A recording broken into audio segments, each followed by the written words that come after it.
What if the God you have been praying to your entire life does not actually exist? Not in the way you were taught, not in the way priests described, not in the way your parents whispered about when you were a child afraid of the dark. What if everything you believed about God was not a sacred truth passed down from heaven, but a story written by men for men to control men? Think about it. From the moment you could understand words, you were told that God is up there, somewhere beyond the clouds, watching you, judging you, keeping score of every mistake, every doubt, every moment you failed to be good enough. You were told to bow your head, fold your hands, and beg for forgiveness from a being who created you, who owns you, who could destroy you if he wanted. But what if none of that is real? What if the image of God sitting on a golden throne, looking down at humanity like a king surveying his kingdom, was never true? What if that picture was painted deliberately to make you feel small, powerless, and obedient? Tonight we are going to explore the most dangerous idea ever spoken about God. An idea so threatening that the man who said it out loud was exiled, cursed, and erased from history. His books were burned. His name became a warning, and yet his words survived. Because what he discovered was not just a different way to think about God, it was the truth that shatters every chain religion ever wrapped around your soul. His name was Baruch Spinoza, and he said something no one was allowed to say: God is not who you think. The power of this question shakes the foundation of every church, every mosque, every temple ever built. Because if God is not the distant ruler we were taught to fear, then the entire system collapses. The priests lose their authority, the scriptures lose their power, the guilt, the shame, the endless cycle of sin and redemption, all of it crumbles into dust. For thousands of years, religions have survived on one simple idea: that God is separate from you, that He is up there and you are down here, that He created everything and you are just His creation. This separation is not an accident. It is the cornerstone of control, because if God is far away, then you need someone to reach Him for you. You need a priest to interpret His words. You need a church to grant you salvation. You need rules, rituals, and endless obedience to prove you are worthy. But what happens when that separation is revealed as a lie? What happens when someone steps forward and says, God is not separate from you at all. God is not distant. God is not watching from above. God is here. God is everything. God is you. That someone was Baruch Spinoza, a man so dangerous that his own Jewish community excommunicated him, a man whose ideas were banned across Europe, a man whose name was spoken in whispers as if saying it too loudly would bring divine punishment. Why was he so feared? Because he did not just question religion, he destroyed it. And tonight you will understand how. Baruch Spinoza was not just another philosopher sitting in a library writing theories no one would read. He was a man who lived under constant threat, a man who was cast out, silenced, and hunted for what he dared to say. Born in Amsterdam in 1632 to a Jewish family, Spinoza was raised in a world of strict religious laws and unquestioned obedience. But even as a young man, he began asking questions that no one wanted to answer. Questions about God, about Scripture, about why the rules seemed designed more to control people than to free them. And when he spoke those questions out loud, everything changed. At the age of 23, the Jewish community of Amsterdam did something they rarely did. They excommunicated him. They declared him a heretic. They cursed his name and forbade anyone from speaking to him, reading his work, or even standing within 4 yards of him. His own family turned their backs, his friends vanished, he was erased. But Spinoza did not stop. He could not stop, because he had seen something that could not be unseen. He had realized that the God everyone was praying to, the God of commandments and punishments, the God who demanded loyalty and obedience, did not exist, not in the way they thought. Spinoza began to write, and what he wrote was so radical, so dangerous, that his books were banned by both Jewish and Christian authorities.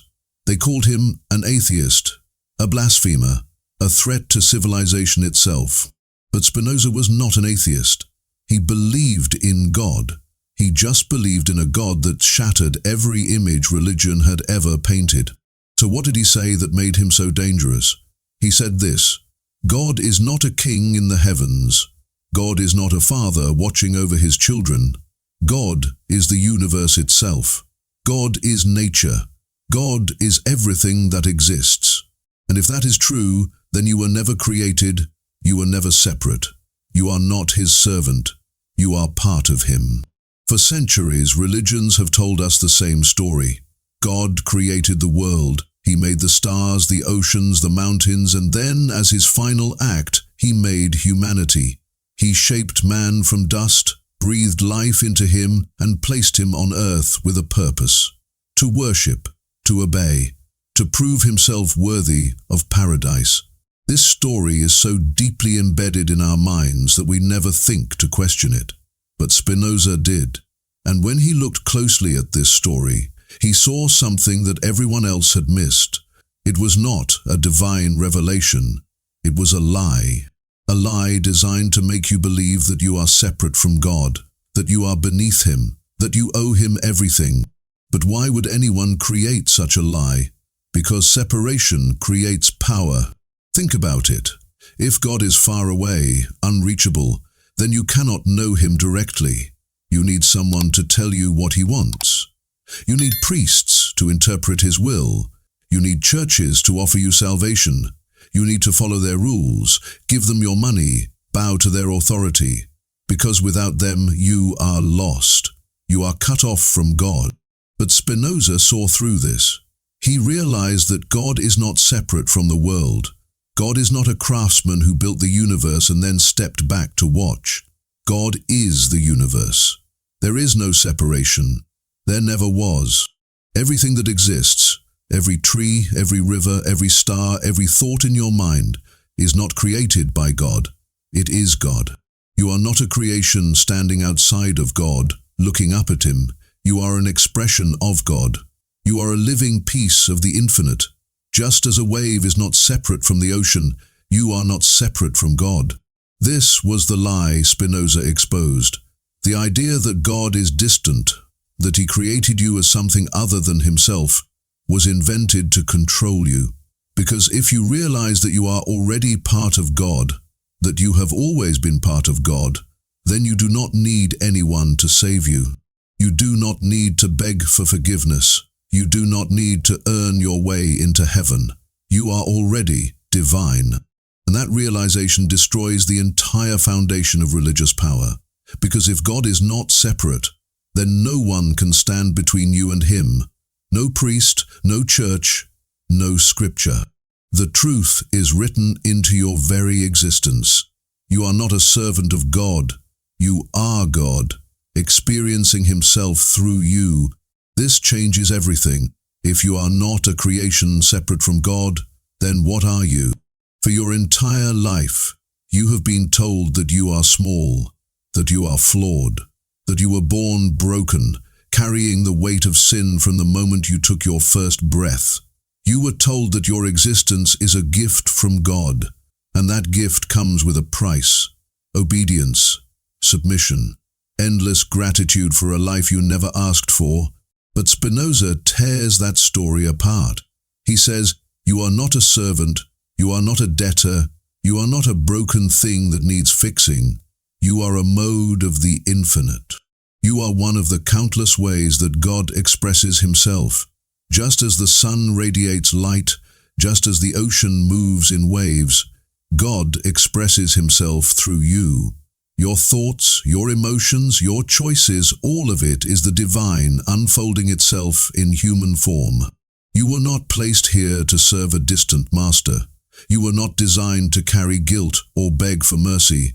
You are here because existence itself is expressing its infinite nature through every living thing. And you are one of those expressions. Think about what this means. It means that the voice inside your head telling you that you are not good enough, that you are unworthy, that you must constantly prove yourself to an invisible judge, that voice is not the voice of God. It is the voice of a system designed to keep you obedient. It is the voice of institutions that benefit from your fear, because if you believe you are broken, you will spend your life trying to fix yourself according to their rules. You will hand over your power, your money, your freedom, all in the hope that one day you will be worthy. But Spinoza says you are already worthy, not because you earned it, not because you followed the right commandments, but because you exist. Your existence itself is proof of your connection to the infinite. Otherwise, men would be foolish, mad, sick. You are not separate from the divine. You are not beneath it. You are it. And the moment you understand this, the chains fall away. You no longer owe anything to anyone. You are not here to obey. You are here to live, to think, to understand, to experience the universe from your unique perspective. That is your true identity.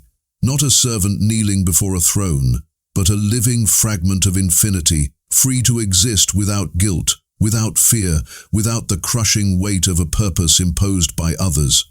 You are not what they told you. You are so much more.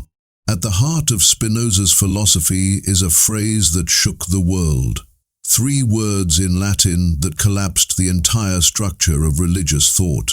Deus sive natura, God or nature. With these 3 words, Spinoza did not just redefine God. He erased the line between heaven and earth. He said there is no difference between God and the natural world. They are not 2 separate things, they are one and the same. God is not about nature, controlling it from a distance. God is nature. The mountains, the rivers, the forests, the storms, the stars burning billions of miles away, all of it is God. Not creations made by God, but God himself, expressing his infinite essence through infinite forms. You are not looking at God's work when you see a tree. You are looking at God. When you feel the wind on your face, that is not something God created. That is God moving through the world. When your heart beats, when your lungs fill with air, when a thought rises in your mind, that is not happening because God made you. It is happening because you are God, experiencing existence in human form. This vision destroys everything religion built, because if God is nature, then there is no supernatural realm. There is no heaven floating above the clouds. There is no hell burning beneath the earth. There is only one reality, and it operates according to natural laws. Laws that cannot be broken, not even by God, because God is those laws. Think about what this means for miracles. For thousands of years, people have prayed for miracles. They have begged God to intervene, to suspend the laws of nature, to reach down from heaven and change their fate. But Spinoza says that is impossible. Not because God does not care, but because God cannot break his own nature. A miracle would require God to contradict himself. And since God is the eternal, unchanging substance of all reality, there is no intervention. There is no divine hand reaching in to save you. There is only the unfolding of natural causes, each one connected to the next in an endless chain. This terrified the religious authorities, because if there are no miracles, then what is the point of prayer? If God is not a person who listens, who feels, who changes his mind based on your devotion, then why bow your head? Why light candles? Why beg for forgiveness? Spinoza's answer was simple. You do not pray to God. You understand God. You do not beg for miracles. You study the laws of nature and learn to live in harmony with them. The sacred is not found in rituals or temples. It is found in understanding how the universe works. Every scientist studying the stars, every doctor healing the sick, every person seeking to understand the world, they are doing the work of spirituality. Because to understand nature is to understand God. And here is the most radical part. If God is nature, and you are part of nature, then you are part of God. Not symbolically, not metaphorically, literally.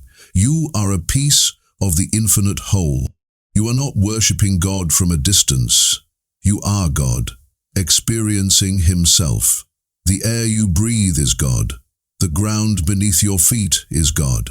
The thoughts forming in your mind right now are God thinking through you. Deus sive natura. God or nature. There is no difference. There never was. And once you see this, the entire world transforms. You are not standing outside of creation, looking in. You are woven into the fabric of existence itself. You are the universe becoming aware of itself.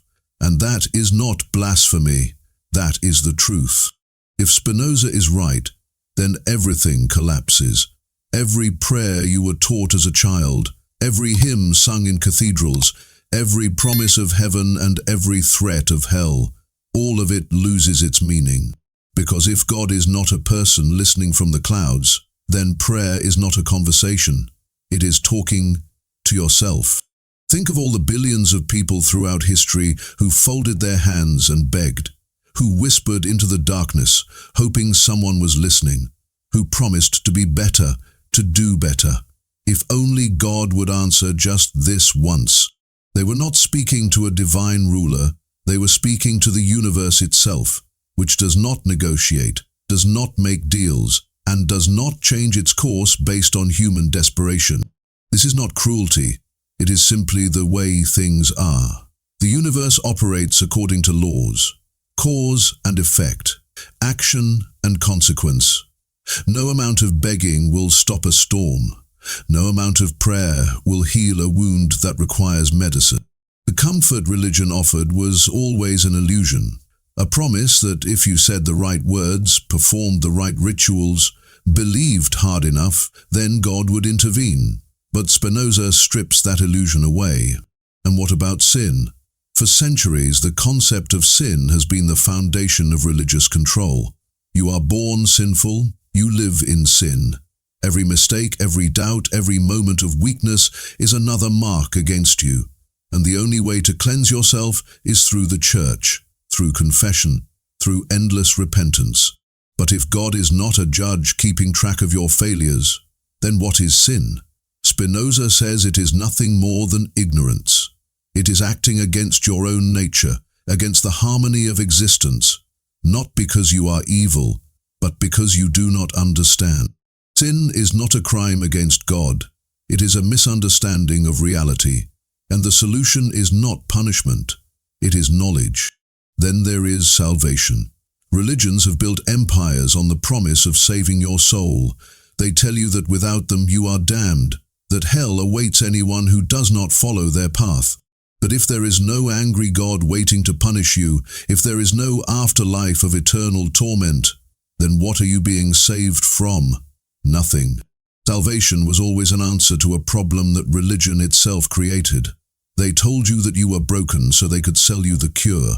They invented the disease so they could profit from the medicine. And heaven? The promise that if you obey, if you suffer through this life without complaint, you will be rewarded in the next? Spinoza destroys that too. There is no paradise waiting beyond death. There is no throne room where the faithful gather. There is only this life, this moment, this universe unfolding exactly as it must. And that is not a tragedy. It is liberation. Because if this is all there is, then this life matters. Not as a test, not as a trial before the real existence begins, but as the only existence you will ever have. You are not living for some future reward. You are living because you are alive, and that is enough. Behind the story of a separate God lies something far more human: power, control, authority over millions. Spinoza understood this with clarity that most people never reach. He saw that the idea of a distant creator was not just theology, it was a tool, a weapon used to build empires of obedience. Think about the logic. If God created you, then He owns you. A craftsman owns what he makes. A king owns his subjects. A creator owns his creation. The moment you accept that you were made by an external God, you accept that you are property. And if you are property, then you have no right to freedom. You have no right to question. You exist to serve.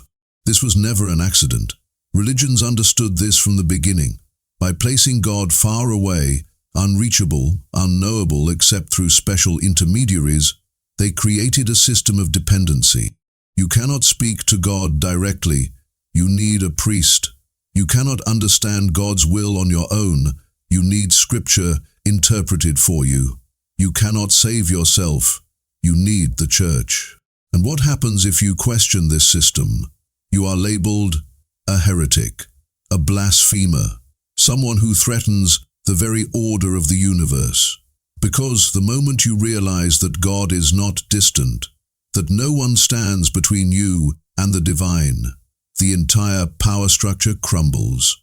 The priests lose their authority, the churches lose their control, and billions of people realize they were lied to. Spinoza exposed this machinery of control with brutal honesty. He showed that the God of the pulpit, the God who demands obedience and punishes rebellion, was invented by men who wanted power over other men. They took the infinite, incomprehensible substance of reality and turned it into a king. They gave God human emotions, anger, jealousy, the need for worship, and then they declared themselves his representatives on earth. Question them, and you question God. Disobey them, and you disobey God. It was the perfect trap, and it worked for thousands of years. But Spinoza broke the trap. He said God does not have representatives. God does not speak through chosen priests or sacred books written by men. God is present in everything, available to everyone without intermediaries. You do not need permission to understand the divine. You do not need a priest to tell you what God wants. You need only to look at the world, to study nature, to think clearly. The truth is not hidden in temples. It is written into existence itself. And the moment you realize this, you become ungovernable, because you no longer need their approval. You no longer fear their punishments. You are free.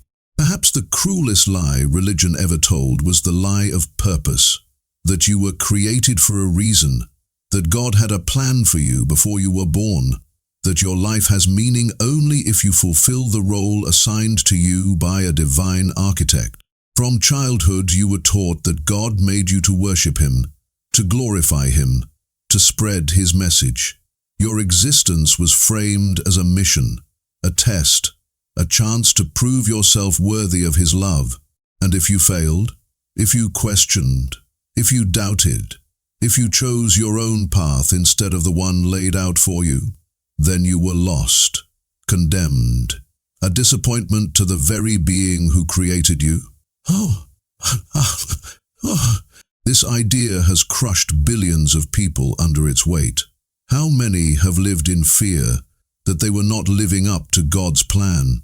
How many have abandoned their dreams, their desires, their true selves, because they believed God wanted something different? How many have spent entire lifetimes trying to decipher what their purpose was supposed to be, terrified that they might miss it? But Spinoza asked a question that shatters this entire framework. If God is infinite, perfect, and complete, why would He need anything? Why would a being of absolute perfection create humans to worship Him? Does perfection feel loneliness? Does infinity lack something that humanity can provide? The logic collapses immediately. A perfect God has no needs. A complete being has no desires. The entire idea that God created you for a purpose is not divine truth. It is human projection. We took our own needs, our own emotions, our own desires for meaning, and we placed them onto God. We imagined that He must want what we want, that He must need what we need. And then religions used that projection to control us. They told us that our purpose was obedience, that God's plan required our submission, that we existed to serve. But Spinoza says, no, you are not made for something, you simply are. You are not a tool designed for someone else's use. You are not an actor playing a role written in the heavens. You are a natural expression of the infinite substance. Just as a river flows because that is its nature, you exist because existence expresses itself through infinite forms, and you are one of them. There is no hidden purpose you need to discover. There is no divine mission you might fail. There is only your life, unfolding according to the laws of nature and the choices you make. And in that truth lies a freedom that religion could never offer. The freedom to create your own meaning. The freedom to live without the crushing weight of a cosmic expectation. The freedom to choose your path without fear that you are disappointing an invisible judge. You are not here to fulfill someone else's plan. You are here to live, and that is enough. If God is not a ruler demanding obedience, then what does it mean to live spiritually? Spinoza offers something entirely different from what religion taught. He offers a spirituality without temples, without priests, without the rituals designed to appease an angry deity. He offers a way of living that is rooted not in fear, but in understanding. For Spinoza, the sacred is not locked away in holy buildings, it is everywhere. It is in the forest, in the ocean, in the silence of dawn. It is in the laws that govern the stars and the principles that guide your own mind. To live spiritually is not to kneel and beg. It is to observe, to learn, to understand how the world works and to align yourself with that understanding. Think about what this means. You do not need to attend services to connect with the divine. You do not need to repeat prayers or perform ceremonies. Every moment you spend trying to understand the world, every question you ask, every truth you seek, is an act of spirituality. When you study the way plants grow, you are studying God. When you observe the patterns of weather, you are observing God. When you reflect on your own thoughts and emotions, trying to understand why you feel what you feel, you are engaging with the divine. Because all of it is God expressing himself through natural laws. This is a spirituality of clarity, not superstition.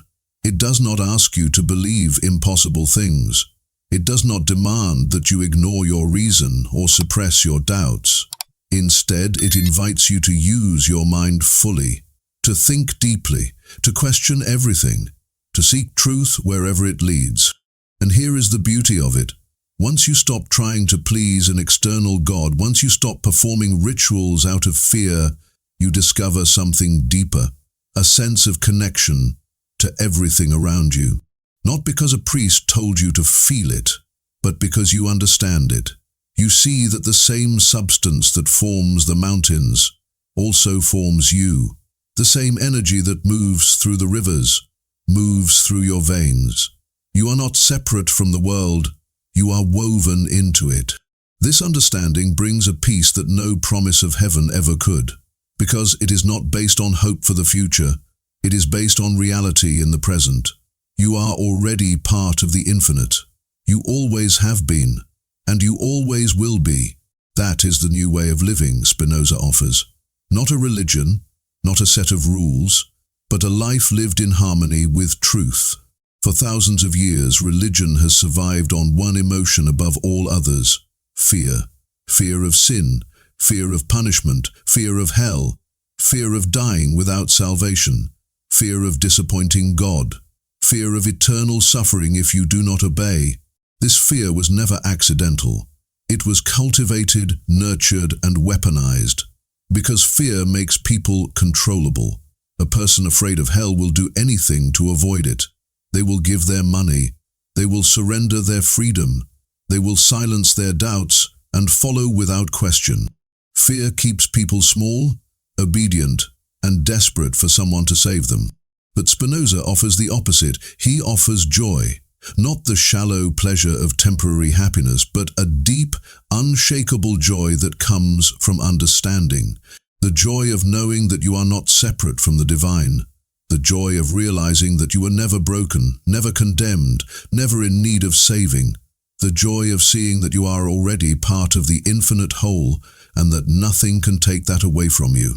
This joy is not something you earn. It is not a reward for good behavior. It is the natural result of clarity. When you stop believing the lies that made you feel small, when you stop living in fear of invisible punishments, when you understand your true nature, joy arises on its own. Spinoza believed that all negative emotions, fear, anger, guilt, envy, come from misunderstanding. They are born from false beliefs about who you are and how the world works. You fear death because you believe it is punishment. You feel guilt because you believe you are fundamentally flawed. You feel anger because you believe the universe should operate differently than it does. But when you see clearly, when you understand that death is a natural transformation, that you are not flawed but simply part of nature, that the universe operates according to necessary laws, those negative emotions dissolve. What remains is joy, the joy of existence itself. Not because life is always pleasant, but because you understand your place in it. You are not a victim of a cruel God. You are not a sinner awaiting judgment. You are a wave in the infinite ocean of being. And just as a wave does not fear returning to the ocean, you do not need to fear what comes next. This joy is freedom. Freedom from the chains of guilt.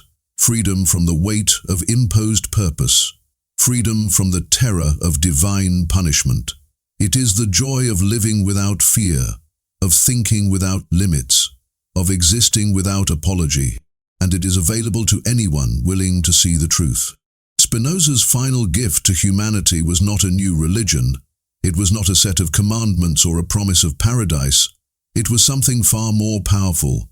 It was the call to think freely, to see clearly, to live without chains. He did not want followers kneeling before his ideas. He wanted minds awakened. He wanted people to stop accepting what they were told and start questioning everything. Because to think freely is the highest act of courage. It means tearing away the masks of authority. It means confronting reality without the comfort of superstition. It means claiming ownership of your own soul. Spinoza paid a terrible price for this truth. He was cast out by his own people. His books were banned across Europe. His name was cursed in synagogues and churches alike. He lived in poverty, in isolation, branded as the most dangerous man of his time. And yet he never stopped. He kept writing, he kept thinking, he kept speaking the truth, even when the world wanted him silenced. Because he understood something that those in power feared, that once a person sees the truth, they cannot be controlled. Once you realize that God is not a distant ruler but the infinite substance of all existence, you are free. Once you understand that you are not a servant, but an expression of the divine itself, no priest can bind you, no doctrine can imprison you, no institution can claim authority over your soul. His voice survived. It traveled through centuries, hidden in forbidden books, whispered in secret circles, waiting for those brave enough to hear it. And now it reaches you, here, tonight. Spinoza's call is the same now as it was 300 years ago. Do not live in fear of chains that never truly existed. Do not surrender your freedom to those who profit from your obedience. Do not spend your life kneeling before an invented God when you are already part of the real one. Think freely, live freely, and discover within yourself the infinite substance that connects all things. You are not separate from God.